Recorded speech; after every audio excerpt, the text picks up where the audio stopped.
So this morning's Dharma talk is titled Exercising, is that what I said? Exercising the awareness? Exercise the awareness. Oh yeah, you got it right. Exercise the awareness. Exercise, like we do, lift weights, run, whatever we do, we're exercising muscles. You could, not that the awareness is a muscle particularly, but it functions similarly. So exercising means to work with that. And I like to say it this way, the thought process, which is separate than the awareness, and we can talk about how those work together. A thought process is already muscle bound. Have you noticed? When something happens, immediately, instead of bringing your awareness to it, so you can understand what it is basically in itself, we immediately jump on it with our thought process. I like it, I don't like it, it's good, it's bad, it shouldn't be there, it should be there, I don't like that, that's not working for me. Comments. It's not that the comments are not correct, it's just that that's too quick. That's why we have a, what do they call it? Patience, that's right, that's why we have that teaching. Slow down. Mind, especially in the West, the mind, very, very speedy. We can't hardly give anything any space at all. Not that space is ours to give, but we could stop filling up the natural space that is already there in any situation with our stuff, our ideas, our hopes, our fears, our rambling about everything. This is a way that ego, the self-centeredness, protects itself. This is the way the ego solidifies its position and makes the ego feel real. You know how when someone compliments you, even if it isn't exactly accurate or something, still we kind of puff up a little bit. We might not outside. We might go, oh, yeah, man, no, it's no big deal, like that. But inside, we're taking little credit for that, or little merit badges, you might say, when they're given to us. Same thing with criticism. You feel someone criticizes you, whether they're correct or not, we feel it. We feel, oh, they don't like me, or they're against me, or they don't understand, or they. What am I saying? Don't do anything. Allow the world to manifest for good or for ill, whatever color it is, whatever intensity, whatever anger, whatever passion, aggression, ignorance, whatever's coming towards you, please take a back seat. Just for a while. That's what meditation is. It's taking a back seat to this, and I'm going to use the strong word here. No, I'm not going to, because there might be children listening. Never know. I'm going to say, I was going to say something about, no, I don't want to use that one. How about horse manure? That one works. BS, right? Yes, BS. So, in order to exercise the awareness, we first have to see and understand the way that thought process is not exactly awareness. Thought process is something that is produced, it's production. Awareness is not produced. I mean, you could say, well, you can just be aware, but that's not about really doing anything so much. That's more about attention on something, and that can be done. Pardon me. But in order to exercise, to strengthen, to prioritize the awareness, it first seems to be necessary to get a feeling for what the thoughts actually are. What are thoughts? Not what we're thinking, not the content, just that kind of, what you could call it, like a knee-jerk reaction to things. Something happens, we think things about it. Have you noticed that no matter what happens, immediate addition, we become mathematicians of neurosis. We immediately think up stuff about stuff. And what does that do with the stuff? It brings it into the purview of the ego mind, so it can manipulate who we are, what we think, what we should do, what we shouldn't do.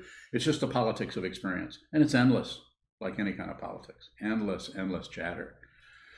I'm asking you not to end that. I'm asking you, since you're sitting in front of me, you're giving me permission to talk about this.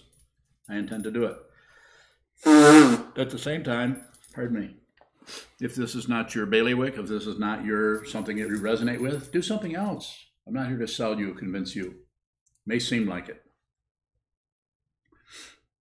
So first we have to actually sit down, and so the first 3 days, 3 weeks, 3 years possibly of meditation practice is what? just seeing the way thoughts keep sticking to everything. You sit, and people might say, new meditators will say, I can't stop my thoughts. And I say, but I didn't tell you to do that. Well, yeah, but aren't you supposed to, no, you're not. You're not supposed to do anything other than hold still and what? Observe.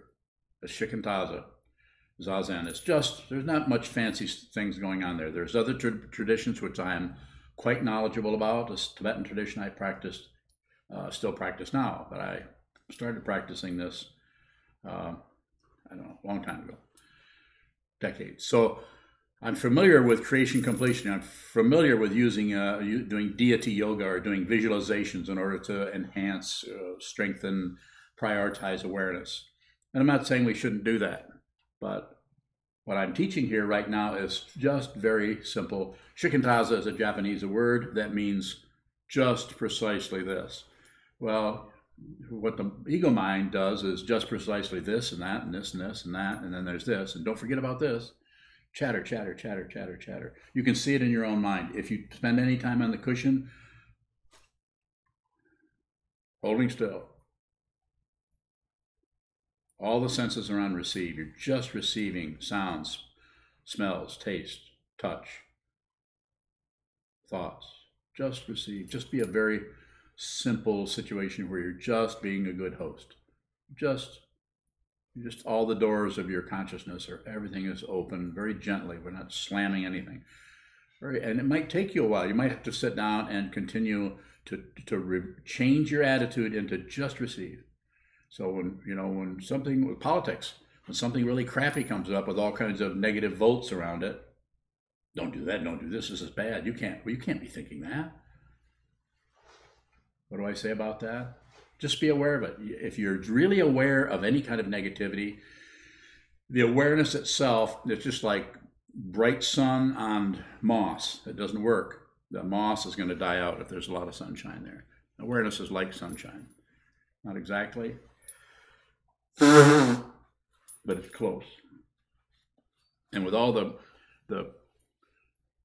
thinking process, what happens is if this hand was the awareness here, and this was the thought process here, what happens is the thought process takes over or absconds with the awareness and actually just uses it to promote more thinking and promote more analysis. And I'm not saying too that couldn't be a way of working, especially if you're doing something that is very materialistic, in the descriptive sense, not in the judgment sense, but very much about auto mechanics or carpentry or something that is, most of the situation there is a very physical kind of thing, even astronomy and so on like that. It's interesting though that those who are really into the physical world, the very pragmatic people, when they get way down deep into it, suddenly everything starts to rotate, you could say, into, it's really not there. You can't see whether it's and I've read just enough about particle physics to get a headache. So, but it is there. There is some kind of quality that goes deeper than just a little atom. And we don't really know exactly what it's a wave. Is it a particle? Is it, well, that's probably enough said about that, because I'm not very smart in that way.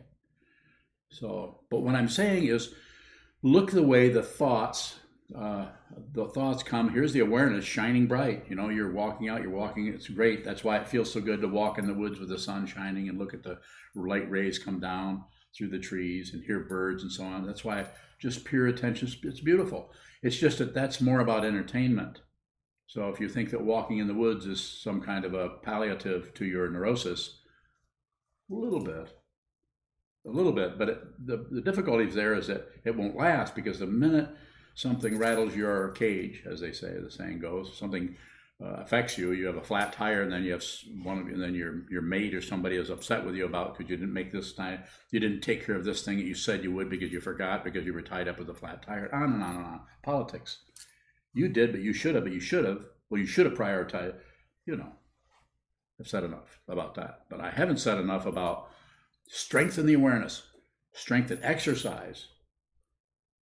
How do you do that? You sit down and you find the separation between thinking and awareness. There is one. But you need to see it without meddling with it. It isn't like you can go in there and with a monkey wrench and start undoing all the nuts and bolts of thinking. It just needs to be seen. If you just see it, then it's interesting. It's fascinating, actually, the way the thought process will just reprioritize itself. It's almost like it mines. And it mines because the awareness is finally becoming the priority in your life. You are starting to lead your life with your awareness. How does that feel to ego? Not real good. It's a little scary because ego wants reference points. How am I doing? Am I doing good? No, you're doing terrible. There, I'm helping you. So when you sit down, face the wall, sit on the cushion and look at the wall and just sit there at what you're doing, if you don't add, insofar as you can do that, just watch what arises, don't add anything to it. And that way, the awareness around, because everything needs space, you can't have furniture without space. So thought process is like complicated furniture in a big room. And what you're doing when you're meditating is you're getting to use that kind of a metaphor, the room is starting to it gets so big the walls fall over. And eventually all of your thought patterns and all of your neurosis or confusion is not gone. It just has an incredibly vast area. It's like being in an open field. So by seeing yourself, you're sitting, it's your experience, so I'm just talking about it. But when you sit down and hold still, less is better. When I say less, I'm saying hold still. That's your only job there is to hold still, and insofar as you can, very gently keep all of the senses open. So you smell, taste, touch, you hear cardinals out in the trees, and you see the sunshine coming through the window, hitting the floor or coming across in front of you. You hear the door open and close. You hear someone come in and take their seat next to you. And then they get up and leave. And you just remain. You remain until whatever length of time you've decided to stay there. It might be I'm going to come in at 2:30 and stay here till the gong, which is at 5 o'clock every weekday. I'm going to come in, sit, wait. You're kind of waiting, but not really. After a while, it's not like waiting. You're just present. The time itself, people will even occasionally report. I lost track of time. I know I wasn't asleep, but I lost track of time. That's it. When I say that's it, it's not something you can grasp on. It's not a credential. But sitting down and not being too concerned about the time takes a while, because quite often what happens is we don't want anybody seeing us look at our watch. That wouldn't be a very good meditator. So some people will actually put their watch down on their cushion in front of them so they can go. But they don't want you to see them do it, so they might wait till there's a sound over here where the person's is distracted. Now you can look quick at your watch, see what time it is. You guys know what I'm talking about. How do I know about this? I've been doing it forever. I've been trying to fool all the people around me. So, not wrong. We're not trying to get you to be a really someone who minds. We're trying to get you to be just aware, trying to help you, support you, and being aware of all the shenanigans that go on with the ego mind, with the thinking process. Don't correct them. They're like little children, but they need to realize. It's almost like the thoughts need to realize who they are themselves, rather than you scold them or you scold yourself. Then it goes around the corner and the mischief keeps coming. It waits till you're distracted by something else, and the next thing you know, you've got some kind of anxiety coming up that doesn't even have a source. You don't know, have a little bit of an idea. If we don't have it ourselves, we at least know somebody that's going through that. And it's hard to explain. And of course, even though you might meditate, because meditation is such a personal thing, it's very hard to try to sell that to anybody. And I don't recommend it. I would say don't even talk about meditation unless you are asked, and make sure you don't respond any more than what you're asked. What's meditation like? Well, it's okay. It's kind of hard. Stop. Don't say anymore. And wait. If you might be motivated, you might think this would be helpful for this dodo to meditate. But you can't go there with any kind of political agenda about it, because it's too conceptual. It needs to, the meditation part needs to strike the need for that, or the understanding or the clarity around why that would be a good thing to do, needs to drop way below the radar of ego, which is looking for success and failure and right and wrong, needs to drop below that where it hits the person in, not in the gut, not in the head, right here. It has to resonate here. If it's not resonating here, you have missed your chance to communicate. Thank you for covering your mouth when you yawn.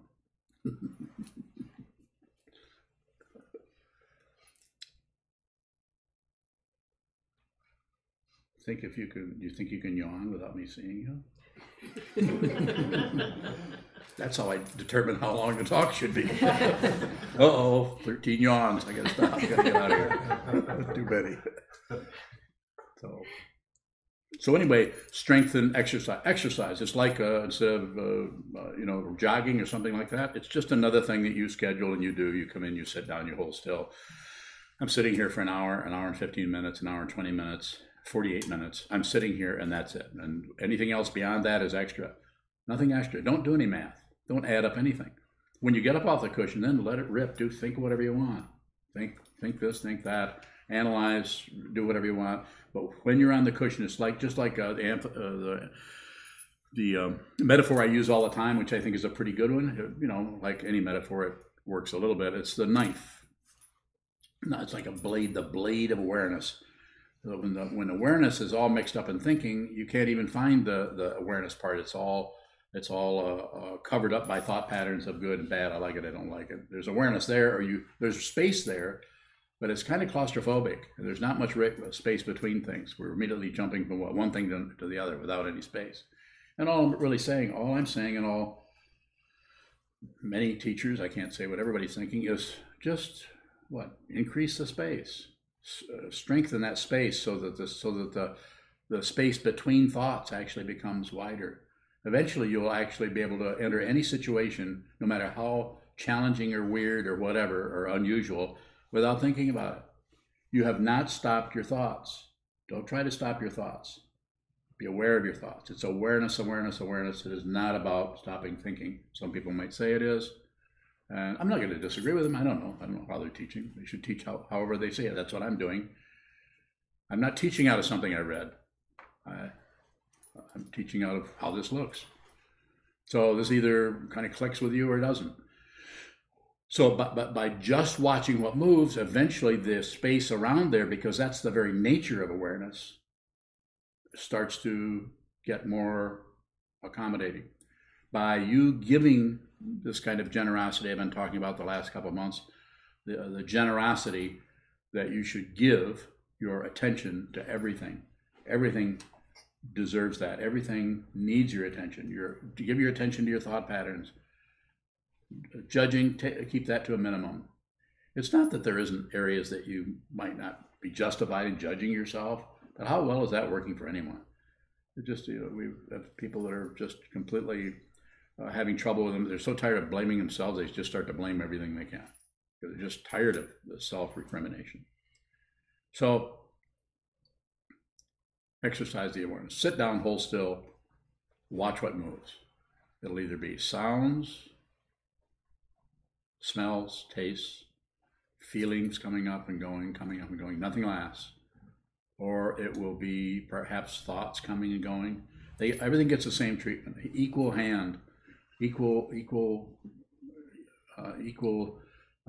treatment of everything. Everything is welcome, and nothing is particularly encouraged, nor is it discouraged. That's the whole passion, aggression, and ignorance. Don't push on it, don't pull on it, don't look away.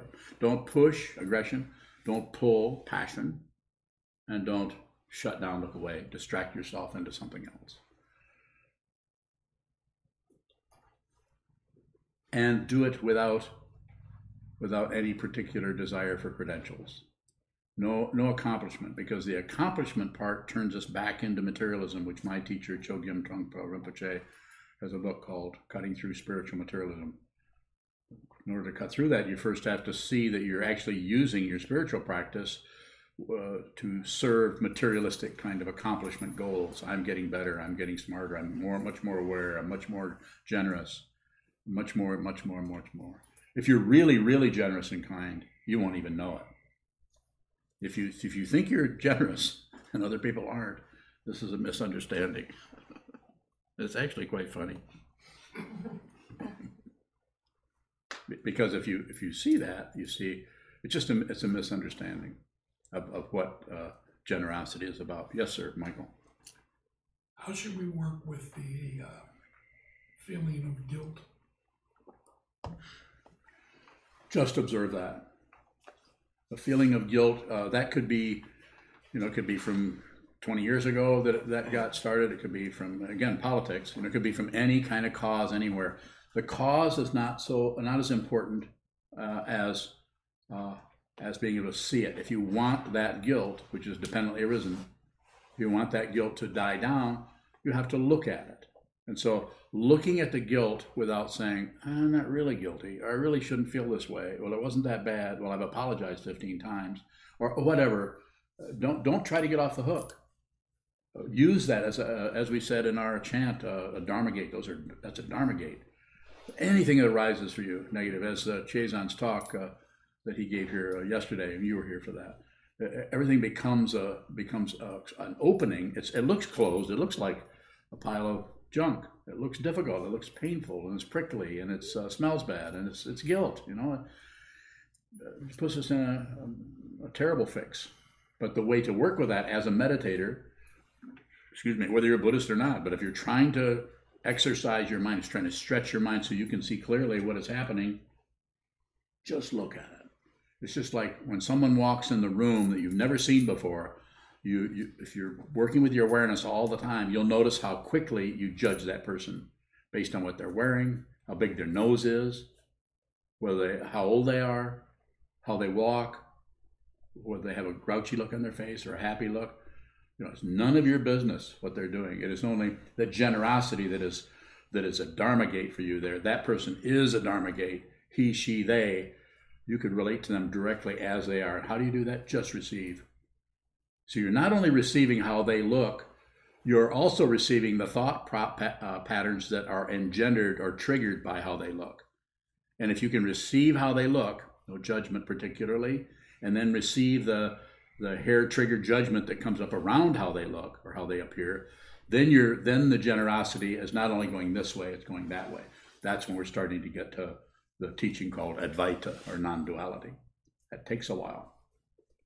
And eventually you find that because that works that way, there's no giver, there's no gift, and there's no giving. This is in Buddhism, this is called emptiness. And this is the way it starts. It doesn't end there.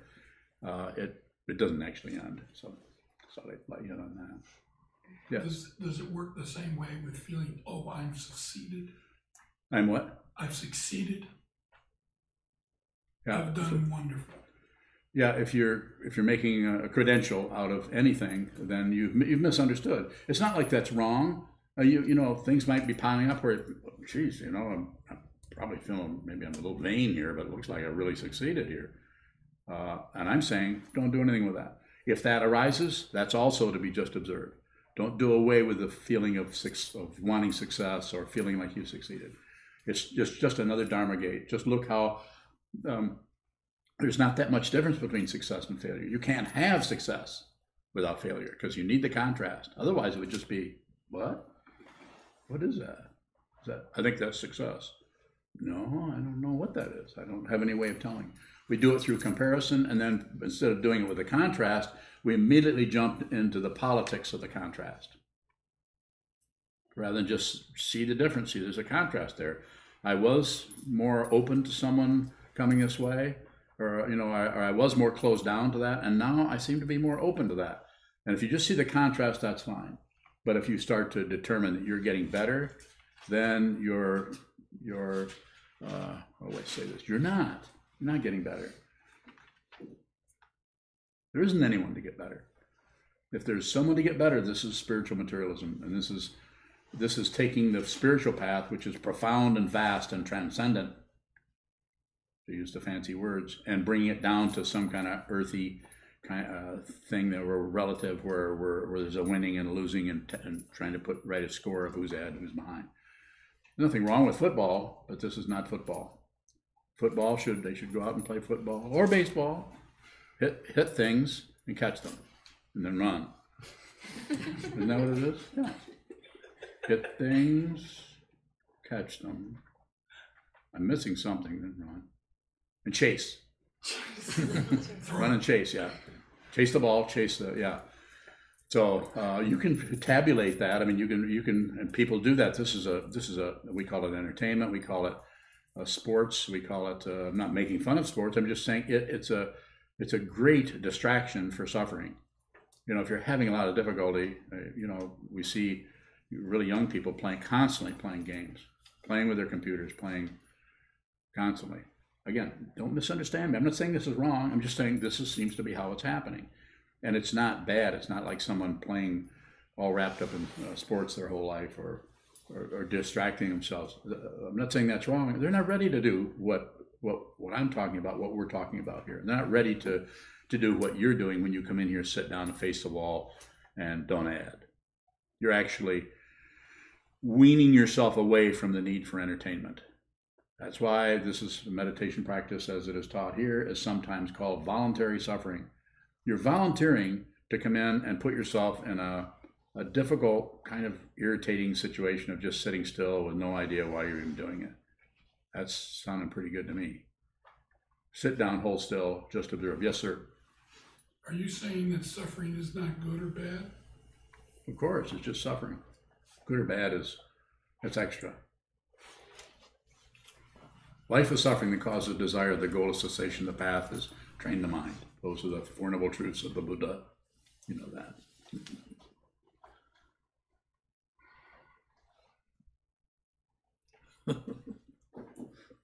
I'm just looking at the expression on your face.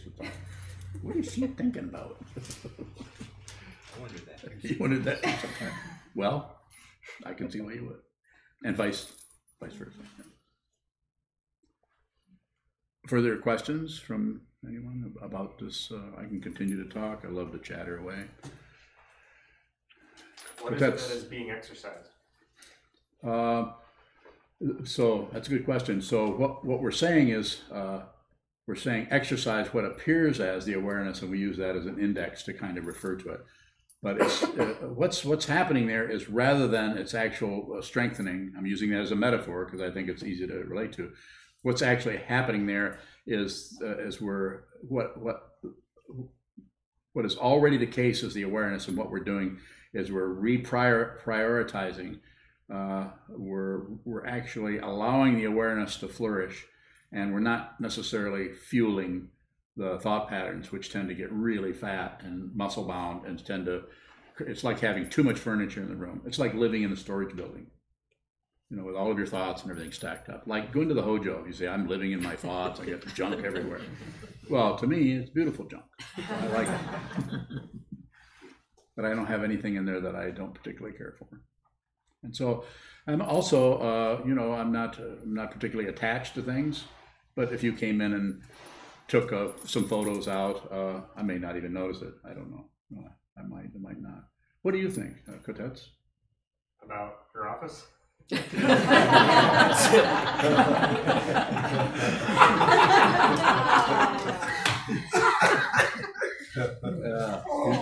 Really nailed me there. That doesn't happen too often.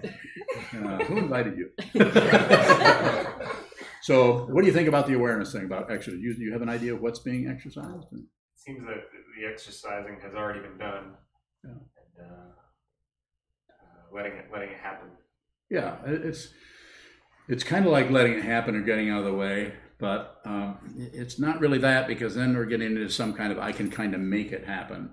It seems to be very passive, but very, very observant about anything. Anytime anything moves, you don't miss it, including the judgment about it. You don't miss it. You don't do double negativity. If you have some kind of negativity arises about something, you don't immediately back it up with I shouldn't be thinking that. I'm not talking about adding on to the negativity, about trying to get a handle or control or stop being trying to get someone to stop being negative or stop having negative thoughts and so on. So, Colette.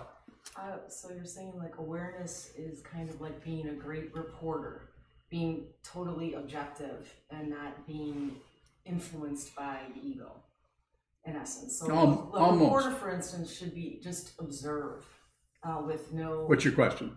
It's not. I'm just trying to clarify it in my mind. Well, then let me help you. Ask me a question. Do you agree? Or do you want to talk about your office again? Watch it. You have a question. That would be the easiest way for me to relate to it as a question. So I see where you're going, but I need a question. yeah, I just was trying to clarify in my mind when I'm sitting there and meditating that I have to think of when the images come forward, that I just observe them and not judge them. And Okay, so that's pretty good. But if you did happen to kind of, some of the images get pretty strong, you happen to judge them, don't judge that. So don't double up on the negativity. Right. Don't say right too quick. okay. So, in other words, it's very much about observing, and and everyone in here is going to have a different way. Some people that will be that might happen so kind of naturally, they'll feel like they're falling asleep, or they'll feel like they lose track of time. They're not sure. They don't think they were sleeping, but they're not sure if they're really here or not. They think they might be daydreaming. To me, that's not so bad. If you can come in here and just be present, if you're so present, there really isn't anything happening. You're looking at a wall. What's happening? Not much. So anything that does come in to that white screen, or the whatever the white cottage cheese wall you're looking at, whatever comes in, it's just welcome. And if it stays, fine. If it goes, fine. You don't say fine, but you don't really take any position on it. This is the practice part. That's where the awareness gets stretched or gets strengthened. Then when we get up off the cushion, it's called post meditation. Then it's still about awareness, but it's not about trying to do this or accomplish this or push on that, so much. A little bit sometimes. It depends on what it is. If you're really having a lot of difficulty with jealousy, then when you're up off the cushion, then there might be a different way of looking at that. And then if someone came to me with that kind of an issue, then I would try to help them in that way, which might involve some kind of practice other than just sitting still. Further, yes? Shane has a question from Shane. California. He asks, what makes one ready for this practice? Just openness, and sometimes just exhaustion. You're just tired of trying this and trying that, and just tired of, and also going different ways, trying to figure out how to work with your mind. And your mind is kind of threatening you, like you're sitting around, you're hanging around your house, and smoking weed doesn't help, and dropping acid just makes it worse. And then drinking, that's another thing that can, I'm not saying it doesn't pacify with some people, but other people it just totally magnifies the whole thing. A little bit of artificially calming down, but eventually it gets the best of you. So it's like you've tried other things, you've looked other directions, and it seems to be, for most people, have something like that happens for a while. Some people maybe for years. Some people don't start meditating until they're close to my age. Some people start meditating in high school. They immediately see some value to just not doing much. And so I think if I were to go to your question a little bit more directly, I would say the causes and conditions that have arisen in this lifetime, and the causes and conditions that looks like, not saying this is true, but it looks like another lifetime. It looks like some other time or some other place or some other life was being lived. Maybe not yours, but something was happening that tends to affect this. That's why we have little tiny children who are 4 years old, have terrible tempers. They're always blowing things up and running into things. And I know I was one of those guys. I would run as fast as I could if I was mad at my mother. Fast as I could, then I would pull my feet up from under me and go into a ball and hit a wall, like a cannonball. That was really, gave her a lot of consternation, to say the least. And it did me too, because it hurt. But then I'd already and then it was done, and then I didn't know what it was. And I couldn't understand, so I was very confused about it. And she was kind of confused because it was so violent. She just kind of didn't do much with it, would stay away, which was pretty good, because that actually allowed me to kind of slow down and stop doing that. I still did it some, but I was able to back off a little bit. Well, who knows where that comes from? And, do we really need to know? I don't think so. I think what we need to do is whatever's happening, that's what we need to work with. Whatever's happening, everything is available. As my teacher, Trungpa Rinpoche, said, everything you need to know is available right now. Everything, you don't need to go somewhere else. Yes? Question from William up in Grand Rapids. Yes, William. He asks, I have a difficult time remaining in the senses when interacting with others. How can I only receive and still give others my time? Yeah, so it's just a matter of endeavoring to do that. It's a very simple priority. you're talking to someone else. They're wrapped up in their ideas. They could be kind or maybe indulging you or admiring you. Could be doing anything. The other person could be critical of you or giving you difficulty. But insofar as you can, just remain there. You can actually do something very simple and just flash on the sense. I sometimes say, don't forget gravity. Gravity's here all the time, holding you down so you can walk around. So remember that really powerful force that is here all the time as long as you're a living being. So just flashing on just the weight of your body on the chair, as you're listening to someone. So bring that in. Bring in, depending on how visual you are, could be sounds. It could be just listening to, there's always random sounds going on, even in the quietest space. Colors, going into colors and going back and forth between senses. And William, I think we probably talked about that before. And so I'm just kind of reminding you that you can't, the way I'd like to say it is you can't stay in those. You just need to flash on it. So don't try to maintain an awareness of gravity. Just flash on just gravity.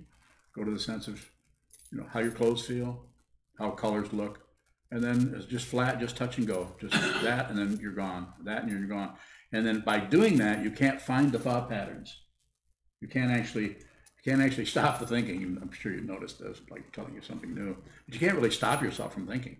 But you can change the energy of the thoughts by it's almost like the thought is like if the thought were just a little person who was thinking. Then the other five senses were also little people. What you're doing is you're inviting the other senses into the room. So the thought can have its say because it's your thoughts, but it's not going to be without sense of taste, sense of touch, sense of hearing, gravity, sense of just an openness that is where you're giving everything your attention. Everybody gets equal time. So that's the kind of politics. It's kind of like socialism of the senses. Or maybe communism would be better. That's more scary, yes. Jennifer in Chicago asks, if you My notice... goodness, Jennifer in Chicago. Yeah. Jennifer. If you notice yourself practicing for spiritually materialistic reasons, such as self-improvement, fixing something, how can you work with that compassionately? I think, Jennifer, I think you're already doing it. If you're seeing that and you're noticing that there's something like that going, and it's you. If it's someone else, there's not much you can do about it. I wouldn't even bring it up unless they do. But if it's you, if you're noticing that in yourself, it's just about awareness. It's not about correcting that. Please don't correct anything. Don't do it. Look at it. If it comes time to actually correct something or move it, that correction should come out of really, really powerful awareness that has been spent a lot of time looking at what that is. You're not going to be able to catch that fish unless you really look at how it swims, when it swims, which way it moves, what it likes to eat. I'm using a kind of a dumb metaphor here, but it's complicated in that way. You need to look at what it is you're trying to work with, and if you see there's some materialism going on, it's just a matter of witnessing the materialism and using the concept of, I'm trying to get somewhere here. Don't have to do away with that, because that creates a more subtle kind of aggression against yourself. And passion, aggression, and ignorance, those are the three poisons. Those are the three ways we avoid our world. We actually avoid our Buddha nature, because there isn't a person in here that isn't already the Buddha. All you have to do is wake up. Yes, sir. Is there a difference between adding and correcting, or are they the same thing? It's very similar. Adding is more like a commentary on something. Correcting is more like some thing where you're correcting yourself or correcting someone else. I shouldn't do that. I've got to stop doing that. I need to stop it. Why can't I stop doing that? Those kind of, they just fill up the space that it's selfish. It's a very, very subtle kind of selfishness that's constantly trying to control yourself. It's it's very interesting. You could use your own word. You might come up with a word that's more fitting, but you'll notice it's some kind of fundamental meddling that provides us with more of an ego credential, or at least I'm doing something about it kind of thing, rather than actually work with a fundamental situation, which is rarely use this word, but it's about a kind of surrender where there's no surrenderer. That a word? Surrenderer? So there's no one actually caving. There's just just not meddling. Yes. A question from Gilkado, and then we're going to have to Yeah, Gilkado? dedicate the rest. Yes. From Minnesota. She asks, is it the observation alone that slows thoughts and creates space?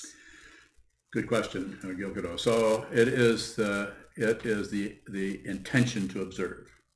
The observation itself belongs to no one. There is no observer. Sorry. And of course there's an observer for a while, but eventually if you do it in a thorough way, the perception is so complete that there's no object and there's no subject. There's no observer and there's nothing observed. And that shows up to consciousness as there's nothing to fight with. There's nothing to do. There's nothing to accomplish. There isn't anything but the Buddha. Everywhere you look, you see the truth of dependent origination of the Buddha is being preached or taught. Everything is teaching you.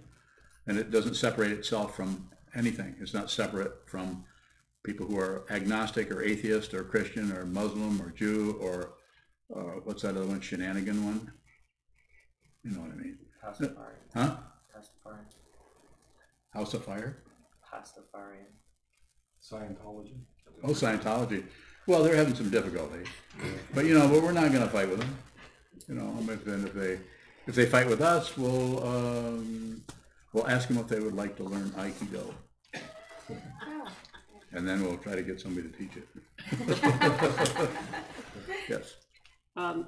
Shoto from Ohio wants you to know that he thinks he squeaked a yawn by you. He squeaked a yawn by me. Yeah. Wait till he gets up here again. I'm gonna have to embarrass him somehow. Pretty hard to embarrass him. He's kind of already embarrassed. Huh? We have to go?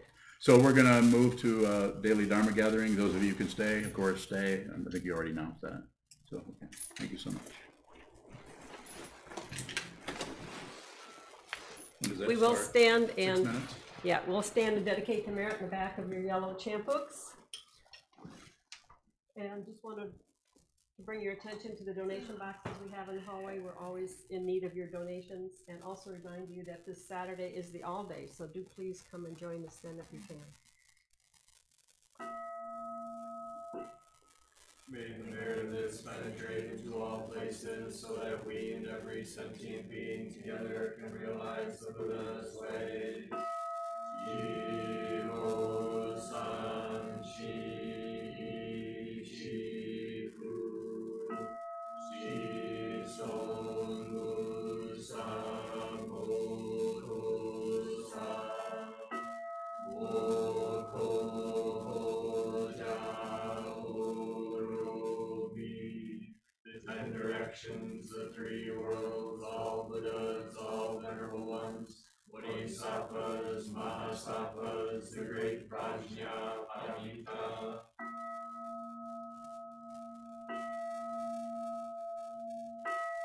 Buddhas and Bodhisattvas of the 10 directions and the 3 times, please hear us. Please come down on the light and protect Sokukoji Buddhist Temple Monastery, our Sangha, families, friends, and visitors. Heal everyone who is unhappy, sick, or suffering, and fill them with life.